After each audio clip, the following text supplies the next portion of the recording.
बीच बड़ी खबर निकलकर सामने आ रही है, उसका रुख करेंगे जहां इजरायली पीएम नेतन्याहू के ट्रंप से आज मुलाकात हो सकती है। व्हाइट हाउस में ट्रंप से मुलाकात करेंगे, ये बड़ी खबर निकलकर सामने आ रही है। नेतन्याहू और दोनों नेताओं ने ईरान युद्ध को लेकर चर्चा करेंगे। ईरान और अमेरिका के बीच चल रही बातचीत पर भी चर्चा हो सकती है। सूत्रों के हवाले से ये बड़ी खबर निकलकर सामने आई है। अमेरिका ईरान के बीच चल रही बातचीत पर भी चर्चा होगी। ये बड़ी खबर जो फिलहाल सामने आ रही है, दोनों नेताओं में ईरान युद्ध को लेकर चर्चा होगी, युद्ध समाप्ति को लेकर चर्चा होगी। तो वहीं इजरायली सेना पर कई घरों को उड़ाने का आरोप लगा है और तलौसा, एतारोन और कफर तेबनीत में घरों पर हमला हुआ है। आईडीएफ ने विस्थापित लोगों के घरों को धमाके से उड़ा दिया। ये बड़ी खबर निकलकर सामने आई है। एक गंभीर, एक बड़ा आरोप यहां पर लगा है। सिविलियंस के ऊपर अटैक का आरोप लगा है। आईडीएफ ने विस्थापित लोगों के घरों को धमाके में उड़ा दिया, ये आरोप लगाया गया। इजरायली सेना के ऊपर कई घरों को उड़ाने के आरोप लगे हैं, धमाके के ये आरोप लगे हैं। ये बड़ी खबर निकलकर सामने आई है। एक गंभीर आरोप ये इजराइल की सेना के ऊपर लगे हुए हैं। आईडीएफ के ऊपर ये एक बड़ा आरोप लगाया गया है कि कई घरों के ऊपर अटैक किया गया। एक बड़ी खबर है ये जो फिलहाल सामने आ रही है। कई घरों के ऊपर अटैक करने की बात ही सामने आ रही है। ईरान के ड्रोन प्रोडक्शन को लेकर ट्रंप का बड़ा दावा सामने आया। हमने ईरान के ड्रोन बनाने की ज्यादातर क्षमता खत्म कर दी है। अब ईरान में सिर्फ 7% ही ड्रोन बन रहे हैं। उनके मिसाइल बनाने की क्षमता को भी खत्म कर दिया है। अमेरिकी राष्ट्रपति ट्रंप का एक बड़ा बयान सामने आया है ईरान को लेकर, और उन्होंने ईरान को लेकर यह कहा है कि ईरान की ड्रोन बनाने की जो क्षमता है वो खत्म कर दी है। 7% ही ड्रोन इस वक्त ईरान में बन रहे हैं। एक बड़ा दावा यहां पर अमेरिकी राष्ट्रपति ट्रंप के द्वारा किया गया। ईरानी सेना की अमेरिका को चेतावनी सामने आई है। ईरानी सेना अमेरिका की किसी भी हरकत का मुकाबला करेगी, दुश्मन जैसी हरकत का बिना जवाब दिए नहीं छोड़ेंगे, ईरान ने कहा है। ये बड़ी खबर सामने आई है। ईरान ने सीधे तौर पर एक बड़ी चेतावनी दे दी है कि अगर ईरान के ऊपर हमला होता है, दुश्मन जैसी हरकत अगर की जाती है तो हम जवाब देंगे। ये बड़ी खबर, नहीं छोड़ेंगे हम, ये कहा गया ईरान के द्वारा। तो ईरान भी लगातार मुखर है। ईरान ने भी ये क्लियर कर दिया है कि अगर हमले हमारे ऊपर होते हैं तो हम भी पलटवार करेंगे, हम भी जवाब देंगे, हम भी हमले करेंगे। इस बीच कुछ तस्वीरें आपको दिखाते हैं कि जो गतिरोध इस वक्त लगातार देखने को मिल रहा है। ट्रंप से आज मुलाकात है। अमेरिका में बेंजामिन नेतन्याहू की मुलाकात होगी। ये बड़ी खबर जो फिलहाल सामने आ रही है। इजराइल के हमले को लेकर बात करें तो दक्षिणी लेबनान में एक बड़ा अटैक किया गया। ईरानी सेना खत्म हो गई है, ये दावा ट्रंप ने किया है। तो दूसरी ओर ईरान के द्वारा दावा किया गया है कि दुश्मन को नहीं छोड़ेंगे, दुश्मन के ऊपर अटैक करेंगे, अगर हमले हमारे ऊपर हुए तो हम भी पलटवार करेंगे। तो वहीं पश्चिम एशिया की जंग में आखिर क्या होने वाला है? अमेरिकी राष्ट्रपति ट्रंप के दिमाग में आखिर चल क्या रहा है? क्या अमेरिका सबसे बड़े ऑपरेशन की तैयारी कर रहा है? आखिर मिडिल ईस्ट में द्वीप पर क्यों है अमेरिका की नजर? क्या अमेरिका बड़ा ग्राउंड ऑपरेशन चलाने की तैयारी में है? तमाम सवालों का जवाब देखने के लिए, जानने के लिए रिपोर्ट देखिए।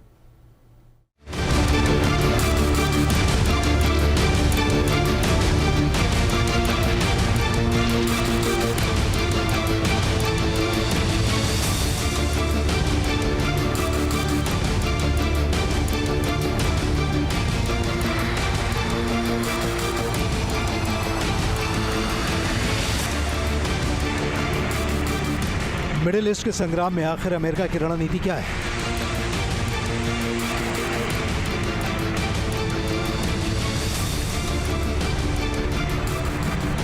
ईरान के किस इलाके पर है अमेरिका की नजर?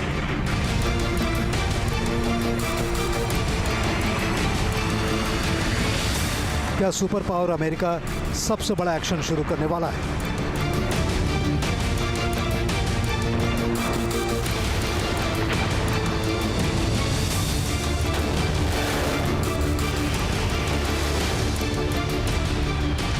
आखिर खर्ग द्वीप पर क्यों कब्जा करना चाहता है अमेरिका? क्या खर्ग द्वीप पर ग्राउंड ऑपरेशन चलाएगा अमेरिका? पश्चिम एशिया का संग्राम द्वीपों का संग्राम है। हॉर्मुज के इर्द गिर्द अमेरिका लगातार हमले कर रहा है।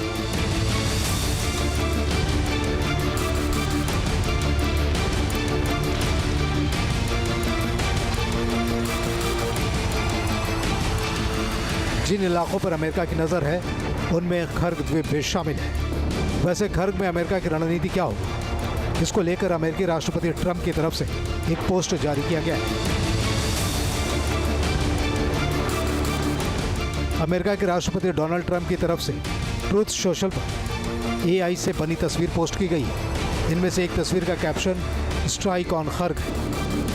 इसमें फाइटर जेट्स को ईरान के खर्ग आइलैंड वाल एक्सपोर्ट टर्मिनल जैसे दिखने वाले ठिकाने पर हमला करते हुए दिखाया गया है। सवाल है कि खर्ग द्वीप को लेकर अमेरिका की रणनीति क्या होगी।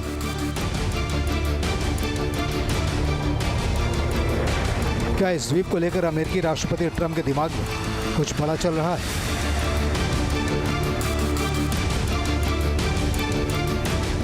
इस AI तस्वीर के मायने क्या है? वैसे ट्रंप इस द्वीप को लेकर बार बार बयान देते रहे हैं। अगर आर्थिक लिहाज से देखा जाए तो हॉर्मुज की तरह खर्ग की अहमियत भी बहुत ज्यादा है। ये द्वीप ईरान के लिए बेहद अहम है। खर्ग द्वीप फारस की खाड़ी में मौजूद ईरान का एक रणनीतिक और आर्थिक रूप से बेहद अहम द्वीप है। ये ईरान के दक्षिणी पश्चिमी तट से लगभग 25 किलोमीटर दूर है।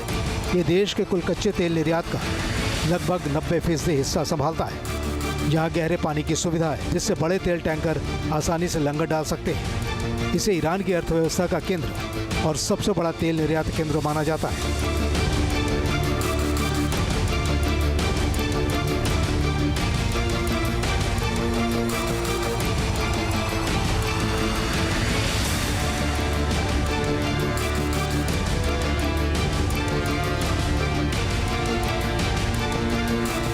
इस युद्ध में खर्ग को लेकर अक्सर सवाल उठते हैं कि क्या अमेरिका खर्ग में सीमित ग्राउंड ऑपरेशन की तैयारी कर रहा है।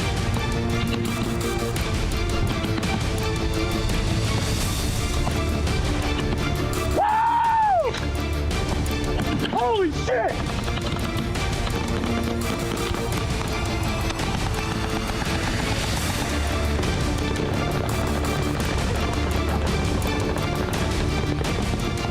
एक्सपर्ट्स के मुताबिक ईरान की थल सेना भी अमेरिका को जवाब देने के लिए बड़ी तैयारी कर चुकी है।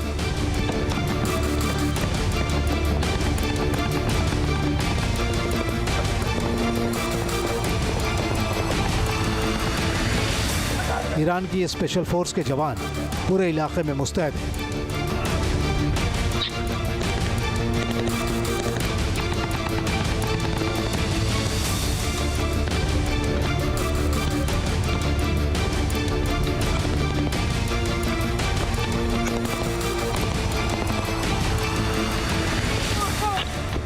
इन स्पेशल फोर्सेस में सबमरीन यूनिट शामिल है।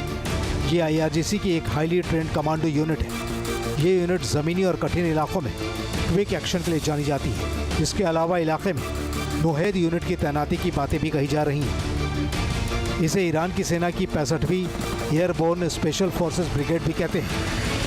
ईरान साफ कर चुका है कि अगर ग्राउंड ऑपरेशन की कोशिश हुई तो वो करारा जवाब देगा।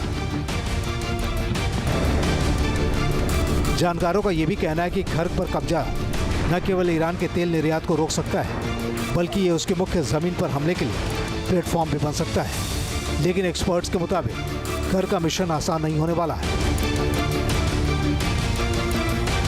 ईरान ने खर्ग द्वीप पर सुरक्षा बेहद मजबूत कर दी है। वहाँ कंधे से दागी जाने वाली और जमीन से हवा में मार करने वाली मिसाइलें तैनात हैं। इसके आसपास के जल क्षेत्र में एंटी पर्सनल और एंटी आर्मर माइंस भी बिछाई गई है।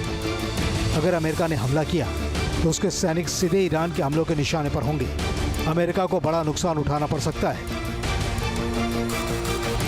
जाहिर है डोनाल्ड ट्रंप कुछ भी कहें, लेकिन खर्ग पर अमेरिका का ऑपरेशन आसान नहीं होगा।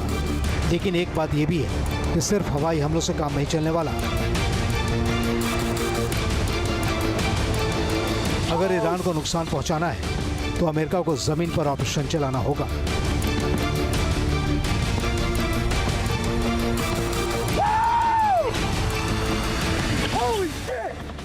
Team news nation. इस बीच ये बड़ी खबर सामने आ रही है। ईरान को रूसी मदद को लेकर जेलेंस्की के दावे पर ट्रंप का बयान सामने आया है। जेलेंस्की के दावे का हम पता लगाएंगे कि क्या ये सच है या नहीं।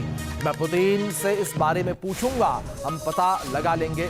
वैसे इसका खास असर नहीं हुआ है क्योंकि हमने ईरान को बुरी तरह से हराया है। जेलेंस्की ने दावा किया था कि रूस जो है वो ईरान की मदद कर रहा है। जेलेंस्की ने कहा था कि ईरान को सैटेलाइट सर्विलांस की जानकारी दे रहा है। तो लगातार हमारे साथ खास मेहमान अश्विनी कुमार जी बने हुए हैं। अश्विनी जी, मैं आपसे यहाँ पर समझना चाहूंगा, अगर युद्ध की स्थितियों के बीच देखें, अगर रूस यहाँ ईरान की मदद कर रहा है तो अमेरिका का रिएक्शन किस तरीके से होगा? क्या यहाँ पर यह माना जाए कि अगर ये साबित हो जाता है कि रूस ईरान की मदद कर रहा है तो ऐसे में अमेरिका जो है वो ईरान के ऊपर और हमले तेज करेगा? देखिए, ये एक किसी भी कंट्री की सपोर्ट करना जो लाइकली माइंडेड कंट्रीज होते हैं, दैट इज वेरी ऑब्वियस, क्योंकि वहाँ यूक्रेन में अमेरिका सपोर्ट कर रहे हैं, चाइना इधर सपोर्ट कर रहा है, ताइवान को अमेरिका सपोर्ट कर रहा है। तो ये एक इंटरनेशनल लेवल पे ये अपनी एक आपस में कोऑर्डिनेशन होती है। लेकिन ये कहना कि अगर रशिया ईरान को सपोर्ट कर रहा है तो उसमें अमेरिका बहुत ज्यादा जो है उसके ऊपर दबाव नहीं डाल सकता। और ये कहना कि सैटेलाइट से उनको सपोर्ट दे रहा है, yes it is a fact. China और रशिया जो है वो ईरान को उनके सर्विलेंस सिस्टम के अंदर उनकी सपोर्ट कर रहे हैं, और यही कारण है कि पिन पॉइंट टारगेट्स को ईरान अपनी मिसाइल से डिस्ट्रॉय कर रहा है। और एक ऑब्वियस ये चीज है कि जब भी कुछ देश जो सुपर पावर जो हैं वो लड़ाई करते हैं तो दो गुट बन जाते हैं, एक दूसरे की सपोर्ट करते हैं।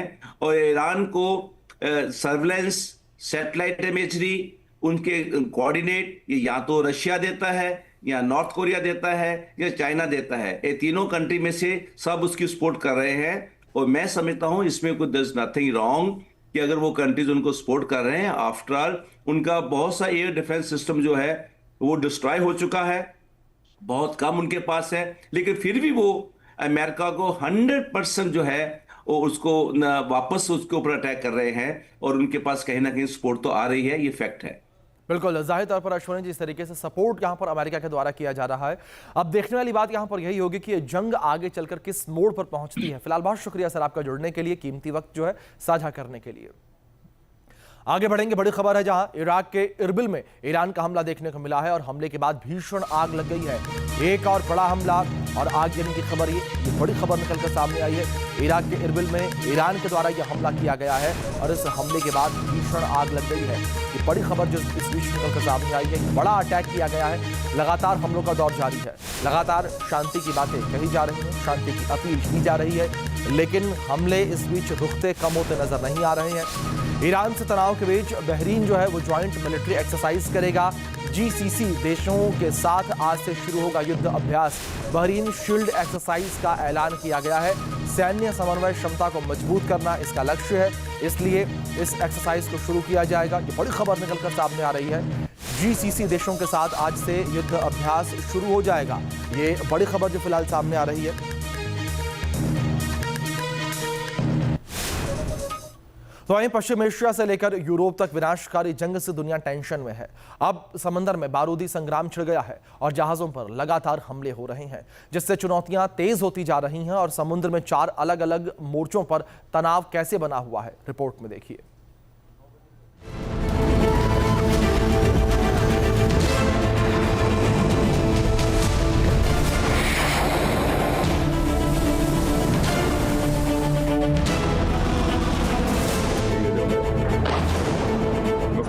समंदर की लहरों में बारूदी धमाकों का सिलसिला थम नहीं रहा है। मिडिल ईस्ट से लेकर यूरोप तक पानी में तैरते जहाज आग का गोला बन रहे हैं। तबाही का विध्वंसक दौर दहशत बढ़ा रहा है। साथ ही ये जंग वर्ल्ड वॉर में न बदल जाए, इसे लेकर भी टेंशन बढ़ रही है।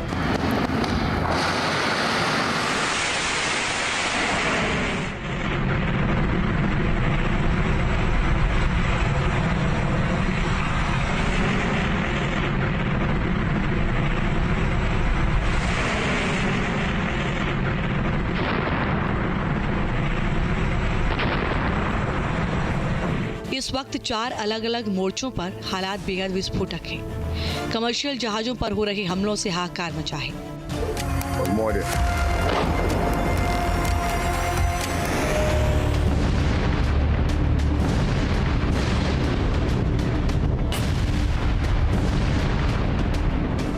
अरब सागर के आसपास फारस की खाड़ी से ओमान सागर तक अमेरिका और ईरान का टकराव चरम पर है। लाल सागर में हूती और सऊदी आमने सामने है। कैस्पियन सागर में यूक्रेन और ईरान का तनाव बढ़ चुका है।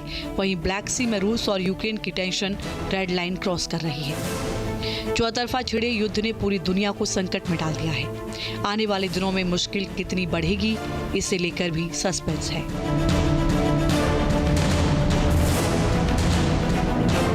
अमेरिका और ईरान होर्मुज कंट्रोल को लेकर भिड़ रहे हैं। ईरान ने अपनी ताकत का इस्तेमाल करके होर्मुज को बंद किया और किसी जहाज की आवाजाही बिना अनुमति नहीं हो पा रही है। उसका मकसद इस रूट से टैक्स वसूल करना है, जबकि अमेरिका इसका विरोध कर रहा है और नेवल ब्लॉकेड के जरिए ईरान की घेराबंदी की गई है। अमेरिका ने अब तक 2 जहाजों को निष्क्रिय कर दिया है, जबकि 2 जहाजों की तलाशी ली है। इसके अलावा 12 जहाजों को रूट बदलने पर मजबूर किया है।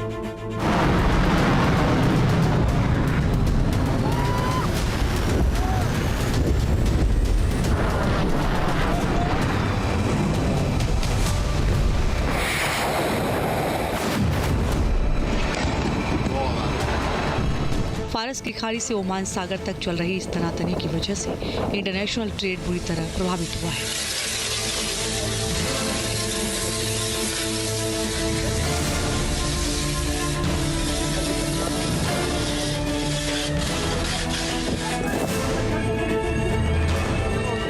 अमेरिका की नाकेबंदी के बीच स्टेट ऑफ होर्मुज में एक तेल टैंकर के समुद्री बारूद सुरंग से टकराने के बाद विस्फोट हो गया। ईरानी मीडिया के अनुसार ये जहाज ईरान की ओर से तय समुद्री रूट से भटक गया था। इस घटना ने होर्मुज में IRGC की खतरनाक तैयारी को दिखा दिया है। साथ ही अमेरिका को भी ये मैसेज दिया गया कि यहाँ ज्यादा आक्रामकता दिखाना भारी पड़ सकता है।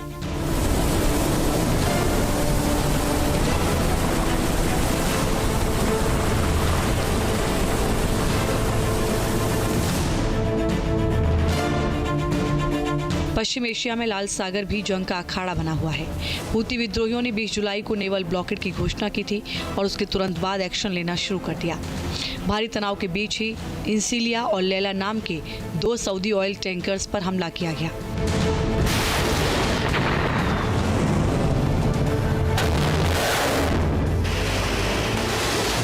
अटैक के बाद जहाज आग का गोला बन गए। इन हमलों में बैलिस्टिक मिसाइलें, क्रूज मिसाइलों और हमलावर ड्रोन का इस्तेमाल किया गया। लाल सागर और अदन की खाड़ी में हूती विद्रोहियों के हमलावर तेवरों की वजह से हालात बिगड़ चुके हैं।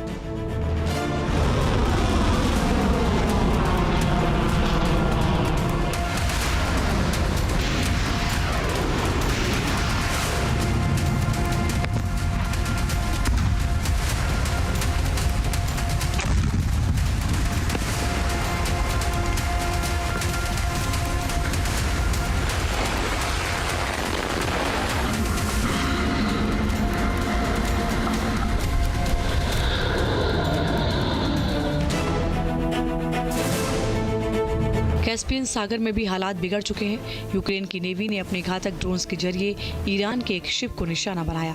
कीव ने दावा किया कि ईरानी जहाज रूस के लिए ड्रोन और सैन्य उपकरण ले जा रहा था।